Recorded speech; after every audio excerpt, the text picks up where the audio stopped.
Alors cette semaine, après la condamnation de Nicolas Sarkozy, du coup il y a un débat. Est-ce que Nicolas Sarkozy mérite sa peine de 5 ans de prison? Mais en vrai, d'où il y a un débat? Normalement, une condamnation pour association de malfaiteurs, c'est mandat de dépôt et bim, le soir même tu dors en prison. Donc excusez-moi, mais pourquoi ça serait différent pour Nicolas Sarkozy? Alors Patrick Balkany lui a donné des conseils. Et c'est vrai que le patoche il s'y connaît, et pas comme Bachata. Il devait faire 4 ans de prison, il a fait moins d'1 an. Donc a priori le Sarkozy il fera pas la chasse aux œufs dans la cour de Fleury-Mérogis. Et alors qui d'autre le soutient, Sarkozy? Christian Estrosi, alors lui il va appeler le futur parvis de l'hôtel de police le parvis Nicolas Sarkozy. Et juste à côté vous mettez le collège Roman Polanski, et juste un peu plus haut l'hôtel DSK. Et au ministère de la Culture mettez Rachida Dati aussi hein. Autant pour moi ça ils l'ont déjà fait ces cons-là. Oui bah j'arrive pas à m'y faire. Merde.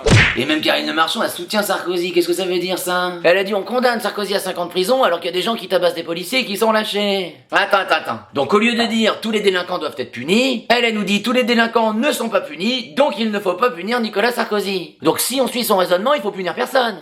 Eh ben merci pour ta contribution Karine. Personnellement je reste sur le il faut punir tous ceux qui le méritent hein. Et alors écoute ça, la magistrate qui a condamné Sarkozy, elle a reçu des menaces de mort. Et même Christian Estrosi à Nice lui aussi, il en a reçu des menaces de mort. Alors attendez, là autant je me retrouve pas dans les idées de Christian, autant je lui souhaite pas la mort non plus enfin. Qu'est-ce que c'est que cette société là? Parce que souhaiter la mort de quelqu'un pendant 2 secondes dans sa tête on le dira à personne, ça nous est tous déjà arrivé. Par contre, exprimer son désir d'abréger intentionnellement le cours de l'existence d'une personne, ça c'est un délit. Et j'ai l'impression qu'Internet l'a oublié parce que les menaces de mort elles ont augmenté de 2000% depuis qu'on n'est plus obligé de se les dire en face hein. Mais sérieusement quoi? Avant la guéguerre droite-gauche, le pire qui pouvait nous arriver, c'était de nous engueuler pendant le repas de famille à Noël. Mais là, comment les politiques ont réussi à diviser les Français au point qu'ils en arrivent à des menaces de mort?